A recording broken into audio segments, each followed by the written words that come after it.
The latest SEC news heading into Week 5. What will Kalen DeBoer be wearing in Bama at Georgia? And our celebrity guest picker segment you will not want to miss. Locked On SEC starts right now. You are Locked On SEC, your daily podcast on the Southeastern Conference. Part of the Locked On Podcast Network, your team every day. And what's up, everybody? Welcome into Locked On SEC. It's great to have you guys along. I'm Chris Gordy. Thanks for making Locked On SEC your first listen every day. Shout out to our everydayers. We are free and available wherever you get your podcasts and on YouTube. Part of the Locked On Podcast Network, covering your team every day. Today's episode brought to you by Mazda. Like our players, we sweat every detail because when you make every move count, pulling off the unexpected is only the beginning. Stay tuned later for highlights in this week's Moving the Game Forward. Mazda, move and be moved. All right, today's show, we got a loaded show. You don't want to miss our celebrity guest picker. That's coming up in just a couple of minutes. Give you a hint. It's a former American Idol winner. You will not want to miss that. All right, let's jump into it as we've got some news going on around the conference as we start over at LSU, as LSU running back Caden Durham is trending in the right direction to be available on Saturday in their road game at Ole Miss, barring a setback. That's according to On3. Of course, Durham exited last week's win over Southeastern with an ankle injury.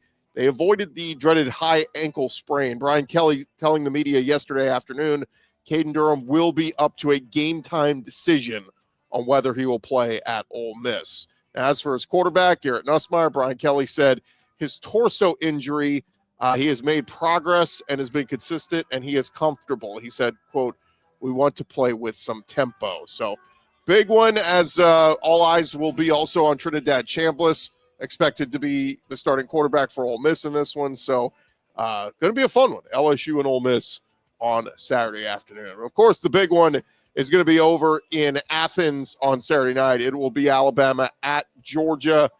And Kalen DeBoer talking with folks on his coach's show. Apparently, Kalen DeBoer-led teams are 15-2 coming out of an idle week, and 10-2 when he wears a black hoodie. Kalen DeBoer saying, yeah, a couple of our players made me aware of that. With it being a night game and everything, yeah, it'll probably be that. So expect Kalen DeBoer in the black hooded sweatshirt. As an underdog, Kalen DeBoer teams, they have won 8 of 11 games outright and covered 9 of 11. That is from Chris Felica. As a Power 5 head coach, those marks improved to 6 outright wins and 7 tries. At Kirby Smart, he has a 1-6 record against Alabama as head coach. But Georgia, they have only beaten Alabama inside Sanford Stadium once in the last 30 years. But Kirby Smart is 8-1 coming out of a bye week. So something's got to give. Georgia and Alabama, they'll meet for the 75th time in history on Saturday night as the Crimson Tide hold the all-time record 44, 26, and 4. Now, as for Georgia, Kirby Smart talking to the media, talking about his sophomore outside linebacker Quintavious Johnson and the growth he's made this season. Kirby saying confidence and leadership. He's very open to criticism. He accepts when he messes up. He owns up to it, says, hey, I can do better. Said there's a spring injury still lingering there, but said he is playing well. Can't wait for that one. Georgia versus Bama Saturday night. Over at Auburn, Hugh Freeze says he is counting on wide receiver Perry Thompson to step up for the injured Horatio Fields. Told you about that news earlier in this week. Hugh Freeze saying, yes, Perry Thompson, I think he's coming on. It's time. Step up.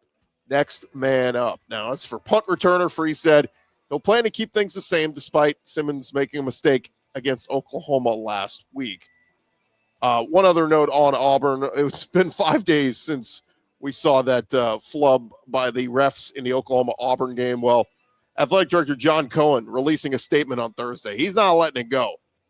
He said, quote, we remain extremely disappointed because our young men prepare each week to compete at the highest level. They deserve to have the game officiated at an optimum level. We fully understand the human element of the officiating process. Judgment calls don't always go your way. Saturday went beyond judgment calls. A specifically emphasized rule was not properly officiated, which impacted the game by giving our opponents the lead. As the SEC acknowledged, the Auburn family and our student athletes deserved better. So John Cohen's not letting it go. He said he's talked to Greg Sankey, he's talked to everybody in the SEC office and all that, but he's saying, look, apologizing ain't good enough. We apology not accepted is basically what John Cohen said. Like, you got to do better. All right, in other SEC news, how about Texas A&M? They're getting ready for this big one against Auburn coming up on Saturday. And apparently linebacker Scooby Williams officially listed as questionable. He sustained an injury in the matchup against Notre Dame after intercepting a tipped pass late in the second quarter. He did not return to that game. Before the injury, Williams had 5 tackles, a sack, a forced fumble, and an interception. And A&M having a bye week last week. So you got to wonder if, a week plus off maybe helps them. So we'll keep an eye on that. One other note here, John Mateer taking to social media, providing an update on his broken hand.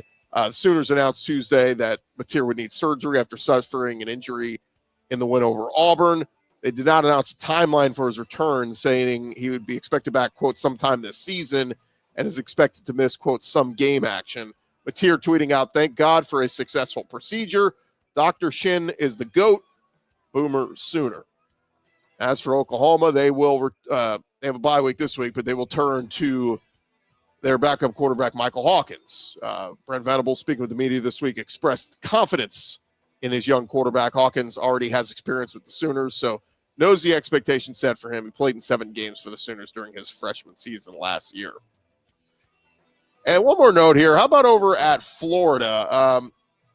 If you guys missed it, Lane Kiffin documentary came out this week. Ryan McGee, of course, being a big part of that. And apparently he noted in doing interviews and stuff this week that he attended a private Florida donor event last season.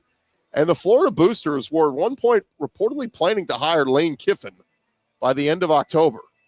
And apparently Scott Strickland, the AD, shut all this down.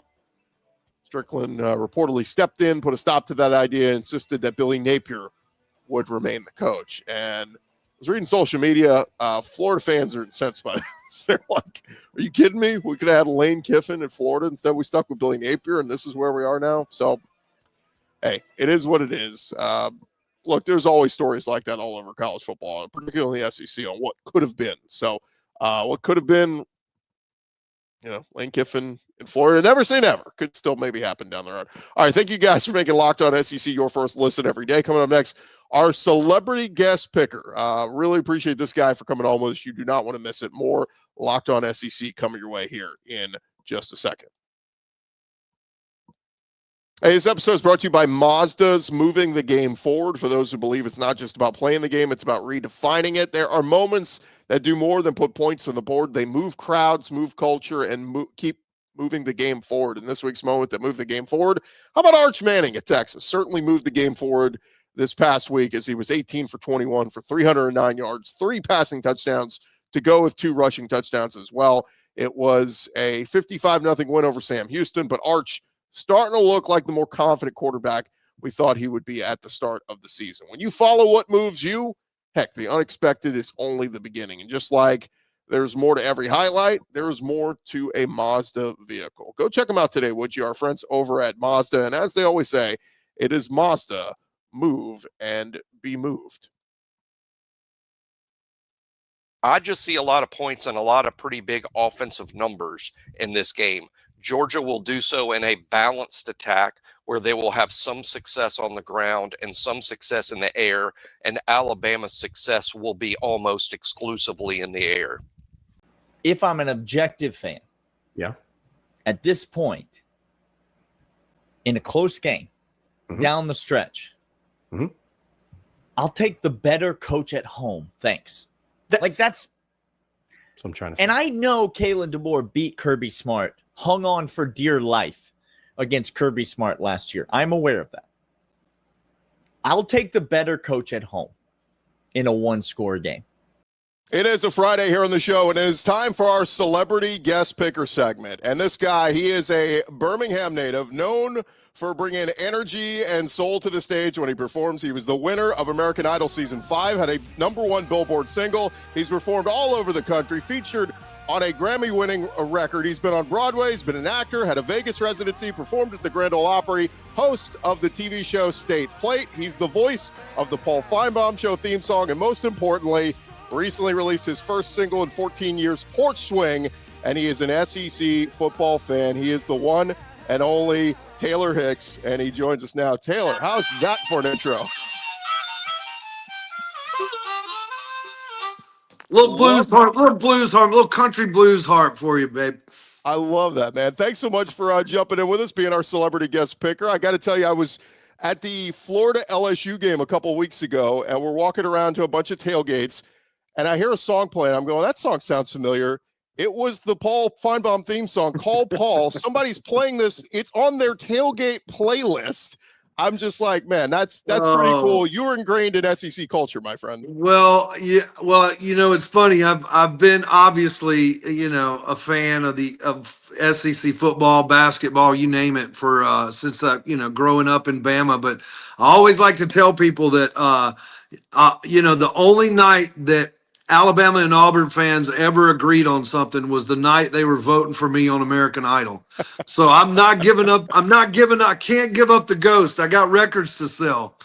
But yeah, no doubt, man. I love the SEC. I am a huge flag waver of our conference, and to a little bit of a I've got a little bit of disdain for everybody else other than the SEC. How about that?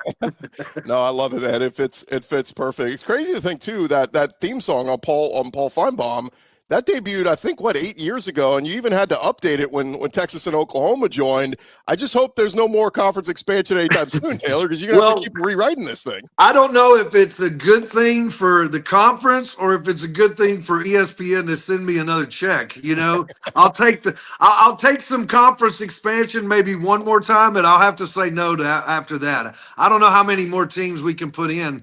Looking at the new SEC schedules that have come out, I mean, they're brutal.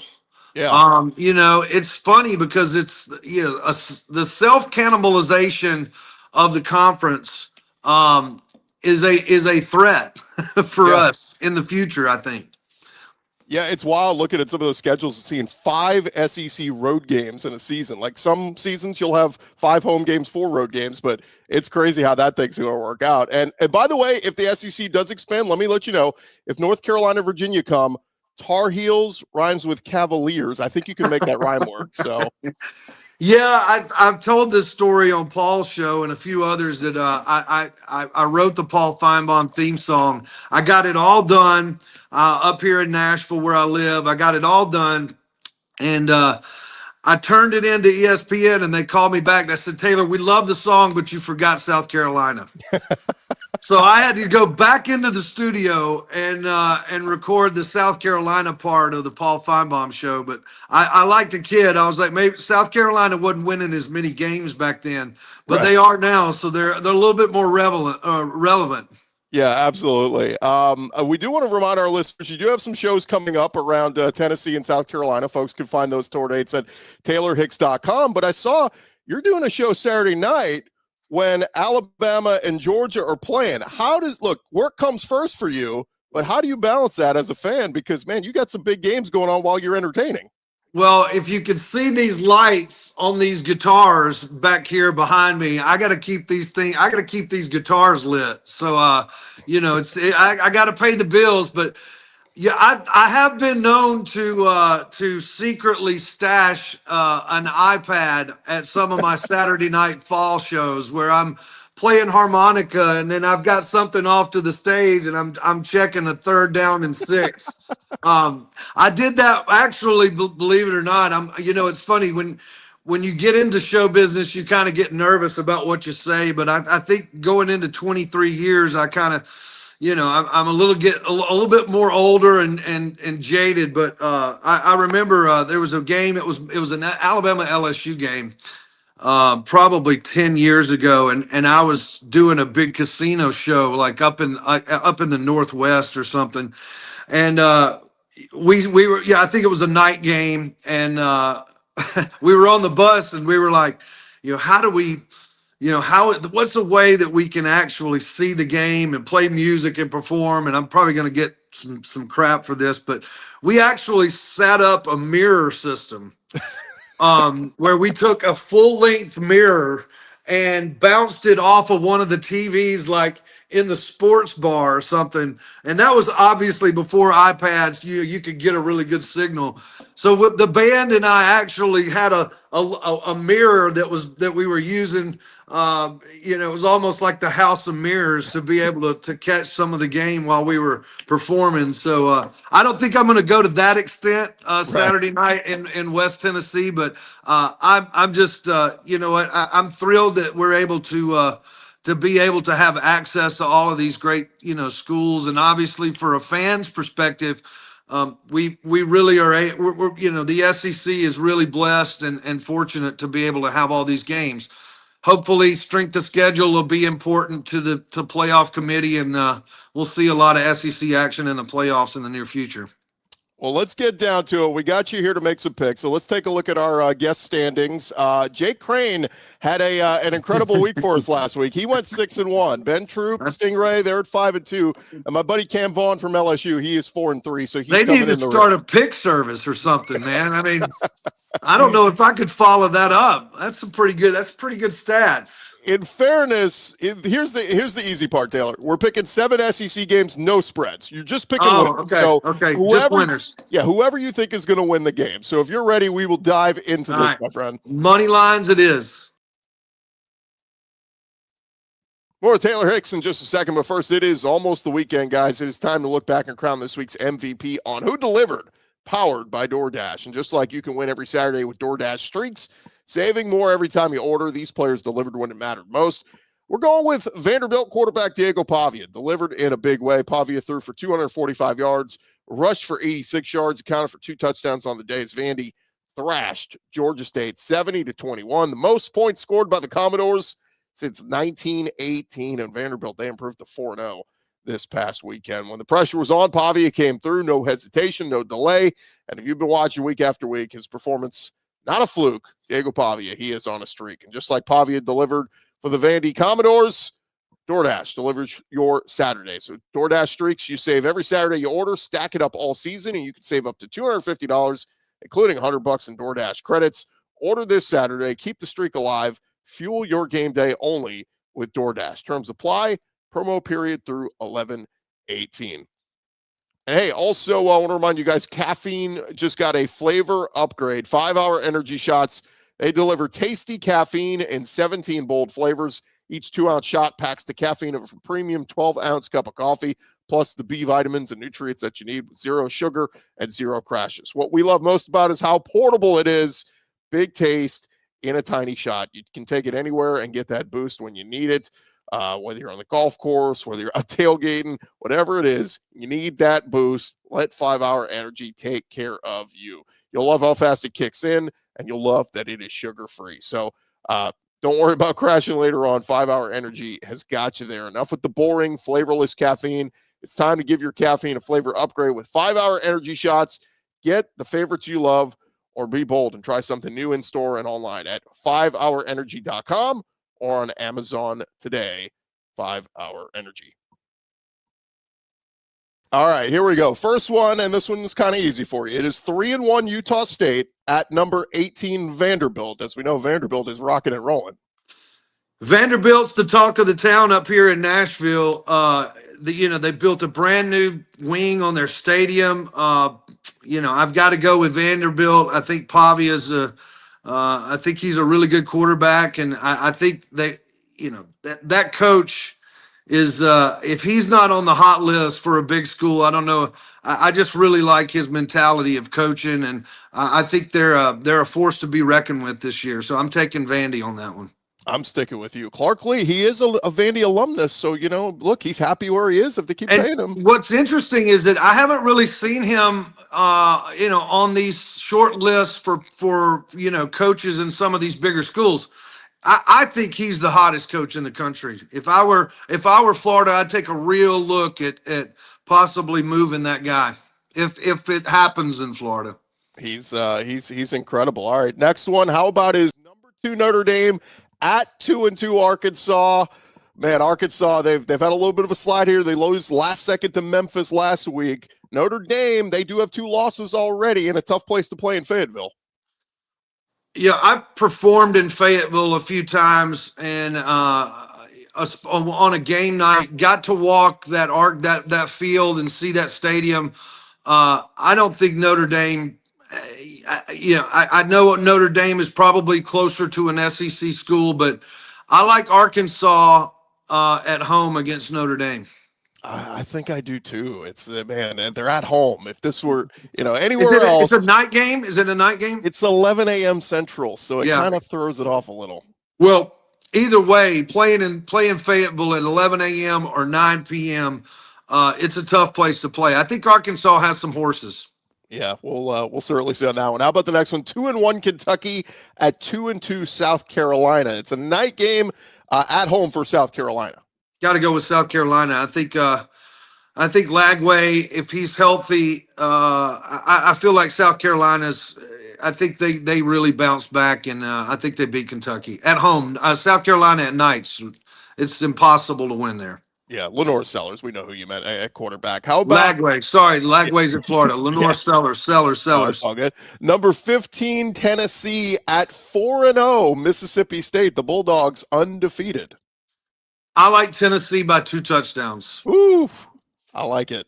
I think Tennessee's just look. I look at horses. I think Mississippi State's off to a great start. I think it's you need to get hit in the mouth by Georgia at least, or an Alabama or a South Carolina. You got to get hit in the mouth by at least one stout SEC school at this point, and I don't think Mississippi State's done that. And I think Tennessee, coming off of a loss, plays into Tennessee's hands. I think you're right. How about 3-1 Auburn at number 9 Texas A&M? A&M had a bye week last week. They had the big win at Notre Dame 2 weeks ago. Auburn fresh off that tough loss at Oklahoma. Auburn on the road. I would like to.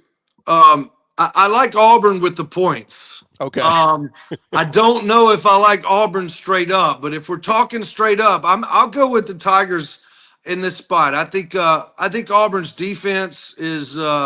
I think Auburn's defense will play better. I think the offensive line kind of got last game. Obviously with 10 sacks or however many.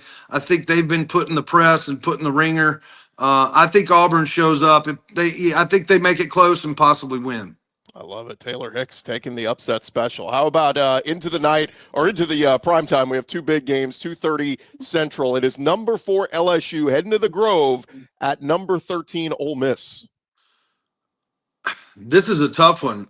I like LSU. I think LSU's defense. I like their defense. I like their players. I'll ride Nussmeier on this one. I think he has a good game, and I think it'll be close, but I like the edge. I think the edge goes to LSU. Yeah, the Ferris State quarterback transfer, Trinidad Chambliss, expected to start again for Ole Miss. He's been really good for them these last couple of weeks. He looks it. And Ole Miss, Lane needs a good QB, or his offense doesn't work. But I think LSU's got a better defense.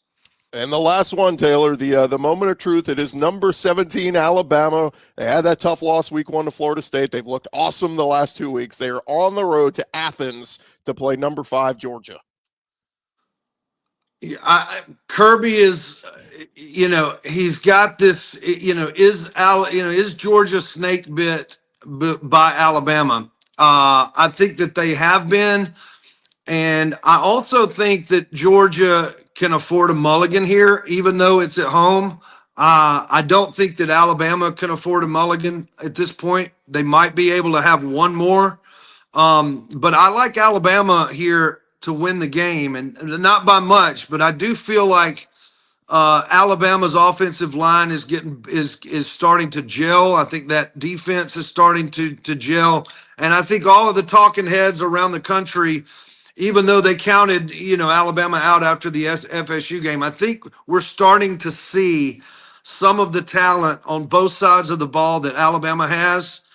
I think they're starting to rear its head. And I think you're talking about, a secondary that could be one of the best, if not the best secondary in the country with Alabama and their wide receivers core. It's all dependent on the line of scrimmage. I mean, these games, come down to the line of scrimmage. That's why they're so important to recruit in the summer. And I like Alabama here to win. I don't like them to win by a lot, but I can see Alabama winning by 6 points or by a field goal. I'm taking Bama here because I think Georgia can afford the mulligan. I love it. Yeah, look, Ryan Williams, Georgia couldn't cover him last season, and you look at what they did against Tennessee a few weeks ago. Joey Aguilar had his way throwing on that Georgia secondary. So will Ty Simpson do it? This would be a big night for him to do that. So he's dealing right now. We will see what he does. He is the great Taylor Hicks. Lock it in, Taylor. Just don't come in last place, all right? We just don't want you last place on our standings. And again, head to TaylorHicks.com to see all of his upcoming tour dates. Taylor, really appreciate the time, man. Thanks, guys. All right, thanks again to Taylor Hicks for joining us. Those are your picks. And as we wrap up here, guys, take a look at the most updated lines over at FanDuel. Alabama, Georgia, they got Georgia -2.5. We'll take Georgia in that one. LSU at Ole Miss -1.5. I'll take LSU and the 1.5. Tennessee at Mississippi State, that line was 8.5. It's down to 7.5. Tennessee -7.5.